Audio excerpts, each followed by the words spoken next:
अपने social media platforms और OTT हैं, इस पे जिस तरह से ऑब्सीन कंटेंट फ्लोट किया जा रहा है, उस पर रोक लगाई जाए, उस पर चेक लगाया जाए, उसको रेगुलेट किया जाए। आपके फोन पर है अब सुप्रीम कोर्ट की नजर। ओटीटी और सोशल मीडिया पर अश्लील कंटेंट बनाने वालों पर अब सुप्रीम कोर्ट की हो रही है सख्ती। अश्लील कंटेंट रोकने के लिए केंद्र सरकार और 9 ओटीटी प्लेटफॉर्म्स को सर्वोच्च न्यायालय ने किया तलब। दोस्तों, क्या आपका बच्चा चोरी छिपे आपका फोन लेता है और घंटों सोशल मीडिया पर स्क्रॉल करता है, इंस्टाग्राम देखता है, फेसबुक देखता है, यूट्यूब या फिर कोई ओटीटी प्लेटफॉर्म्स पर समय बिताता है? अगर हां तो सावधान हो जाइए। इन प्लेटफॉर्म्स पर बिना किसी रोक टोक के फैल रही अश्लील और आपत्तिजनक कंटेंट पर अब सुप्रीम कोर्ट की नजर है। वो सुप्रीम कोर्ट के रडार पर आ गए हैं। खासकर टीनेजर्स जो सोशल मीडिया पर सबसे ज्यादा एक्टिव रहते हैं, ऐसी कंटेंट्स के संपर्क में आकर मानसिक और नैतिक रूप से प्रभावित हो रहे हैं। सुप्रीम कोर्ट ने इस गंभीर मुद्दे पर सख्त रवैया अपनाते हुए केंद्र सरकार के साथ साथ 9 प्रमुख ओटीटी प्लेटफॉर्म्स और सोशल मीडिया प्लेटफॉर्म्स जैसे फेसबुक, इंस्टाग्राम, यूट्यूब को नोटिस जारी करके जवाब मांगा है। दरअसल ये नोटिस सुप्रीम कोर्ट ने पीआईएल दाखिल होने के बाद भेजी है। दरअसल सोमवार को सुप्रीम कोर्ट ने एक पीआईएल की सुनवाई के दौरान डिजिटल प्लेटफॉर्म्स पर अश्लील, बोल्ड और बच्चों के लिए हानिकारक कंटेंट्स के वेबकास्ट पर गहरी चिंता जताई है। याचिका में कहा गया है कि ओटीटी और सोशल मीडिया पर बिना सेंसर के चल रही ऐसी सामग्री न केवल समाज को नुकसान पहुंचा रही है, बल्कि युवाओं और बच्चों के मेंटल हेल्थ पर भी बुरा असर डाल रही है। याचिकाकर्ताओं के वकील विष्णु शंकर जैन ने कोर्ट को बताया, यह एक गंभीर सामाजिक समस्या है। बिना किसी नियंत्रण के अश्लील सामग्री का प्रसार हो रहा है जो खासकर युवाओं को भटका रहा है। जस्टिस बीआर गवई और जस्टिस ऑगस्टीन जॉर्ज मसीह की पीठ ने केंद्र सरकार को फटकार लगाते हुए कहा, आपको इस पर कुछ करना चाहिए। कुछ सामग्री इतनी विकृत है कि 2 सम्मानित लोग भी इसे एक साथ नहीं देख सकते। कोर्ट ने यह भी स्पष्ट किया कि मामला विधायिका और कार्यपालिका के दायरे में आता है, लेकिन जब सरकार प्रभावी कदम नहीं उठा रही है तो कोर्ट को हस्तक्षेप करना पड़ रहा है। सूत्रों की माने तो सुप्रीम कोर्ट ने जिन 9 ओटीटी प्लेटफॉर्म्स को नोटिस जारी किया है उसमें Netflix, Amazon Prime Video, Ullu, Alt Balaji, MUBI, Disney plus Hotstar, MX Player, जी5, सोनी लाइव, इसके अलावा सोशल मीडिया प्लेटफॉर्म्स जैसे X, Facebook, Instagram, Google, YouTube और एप्पल शामिल हैं। हालांकि अभी तक सुप्रीम कोर्ट की तरफ से इन नामों की कोई ऑफिशियल लिस्ट जारी नहीं की गई है। आज के डिजिटल वर्ल्ड में बच्चे और टीनेजर्स स्मार्टफोन के जरिए घंटों सोशल मीडिया और ओटीटी प्लेटफॉर्म्स पर बिता देते हैं। याचिका में दावा किया गया है कि अनियंत्रित अश्लील कंटेंट जिसमें बोल्ड फोटोज और यहां तक कि चाइल्ड सेक्सुअल अब्यूज से संबंधित कंटेंट भी शामिल है और यह आसानी से उपलब्ध है। यह न केवल टीनेजर्स के साइकोलॉजिकल डेवलपमेंट को प्रभावित कर रहा है, बल्कि महिलाओं और बच्चों के खिलाफ अपराधों को भी बढ़ावा दे रहा है। इस पीआईएल में जिक्र है कि एक माता पिता ने कहा कि मैंने अपनी 14 साल के बेटे के फोन में कुछ ऐसी वीडियो देखी जो उसे इंस्टाग्राम रील्स पर मिली थी। ये काफी डराने वाला है कि बच्चे बिना किसी फिल्टर के ऐसे चीजों तक पहुंच रहे हैं। सोशल मीडिया पर भी यूजर्स ने इस मुद्दे पर चिंता जताई है। एक यूजर ने लिखा, सुप्रीम कोर्ट का कदम सही है, बच्चों को बचाने के लिए हमें और सख्त होना होगा। सुप्रीम कोर्ट का यह कदम डिजिटल प्लेटफॉर्म्स पर नकेल कसने की दिशा में एक बड़ा कदम हो सकता है। याचिका में कई मांगे की गई हैं, जिनमें नेशनल कंटेंट कंट्रोल अथॉरिटी के गठन की मांग है जो डिजिटल कंटेंट की मॉनिटरिंग करती रहे। सुप्रीम कोर्ट के रिटायर्ड जज की अध्यक्षता में एक कमेटी बने जो central board of film certification की तर्ज पर ओटीटी कंटेंट्स को सेंसर करे। बच्चों और टीनेजर्स को अश्लील कंटेंट से बचाने के लिए एक रोड मैप भी तैयार करने की जरूरत है। अश्लील, बोल्ड और सॉफ्ट पॉर्न पर तत्काल रोक लगाने की मांग हो रही है।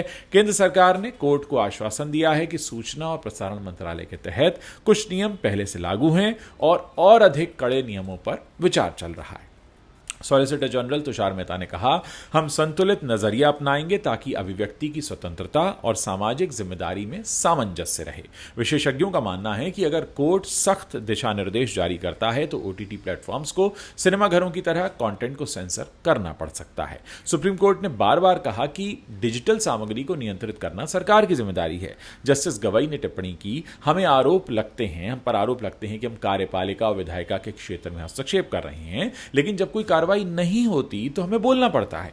याचिकाकर्ताओं का तर्क है कि सरकार ने इस मुद्दे पर प्रभावी कदम नहीं उठाए हैं, जिसके कारण कोर्ट को दखल देना पड़ रहा है। याचिका में संविधान के अनुच्छेद 38 का हवाला दिया गया, जो सरकार को सामाजिक व्यवस्था और जन कल्याण के लिए कानून बनाने का निर्देश देता है। हालांकि ये तो सरकार और कानून का काम है, वो अपना काम कर रहे हैं, लेकिन इन सब के बीच पेरेंट्स को भी अपनी जिम्मेदारी समझनी होगी। आप अपने बच्चों की मॉनिटरिंग अभी से शुरू कीजिए। अपने बच्चों के फोन और सोशल मीडिया एक्टिविटी पर नजर रखिए। पेरेंटल कंट्रोल टूल्स का इस्तेमाल कीजिए। साथ ही ओटीटी प्लेटफॉर्म्स पर उम्र के हिसाब से रेटेड कंटेंट चुनिए और 18+ कंटेंट से बचें। अगर आप ऐसे कंटेंट देख रहे हैं तो ध्यान रखें, ये अब कानूनी निगरानी के दायरे में है। सुप्रीम कोर्ट ने केंद्र सरकार, ओटीटी और सोशल मीडिया प्लेटफॉर्म से जवाब मांगा है और इस मामले की अगली सुनवाई जल्द होगी। ये मामला न केवल डिजिटल कंटेंट के भविष्य को रूप देगा, बल्कि यह भी तय करेगा कि क्या समाज को अश्लीलता से बचाने के लिए सख्त नियम लागू होंगे।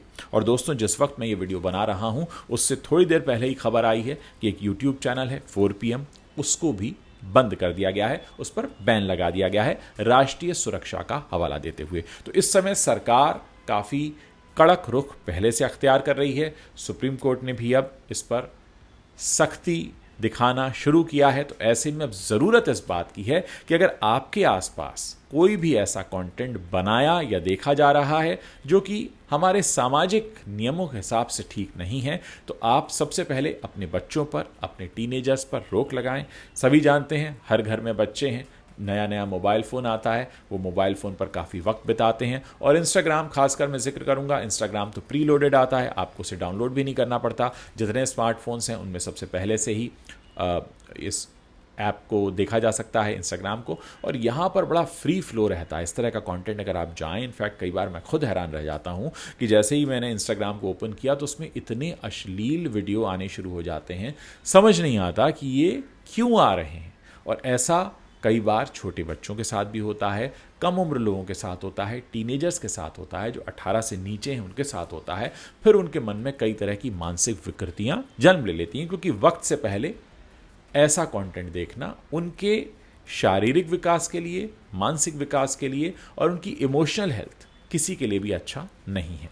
दोस्तों, बहुत आसान होता है कि हम एक फ़ोन अपने बच्चे को, अपने टीनेजर किसी भाई भतीजे को लाकर दे देते हैं, लेकिन हम उस पर ये नहीं सोचते कि ये जो कंटेंट इस पर दिखने वाला है, कहीं ऐसा तो नहीं कि यही कंटेंट इसके दिमाग पर इतना ख़राब असर कर दे, इतना बुरा असर कर दे कि इसकी आगे की जो डेवलपमेंट है उसमें कई तरह की ऐसी समस्याएं आने लगें कि जिसके लिए हमें बाद में किसी स्पेशलिस्ट को संपर्क करना पड़े। तो दोस्तों, जिस तरह की खबरें हम आजकल अपने आसपास पढ़ रहे हैं, सुन रहे हैं, जो कुछ हमारे आसपास घट रहा है, वो वैसे भी इन कच्ची बुद्धि वाले बच्चों के लिए अच्छा नहीं है।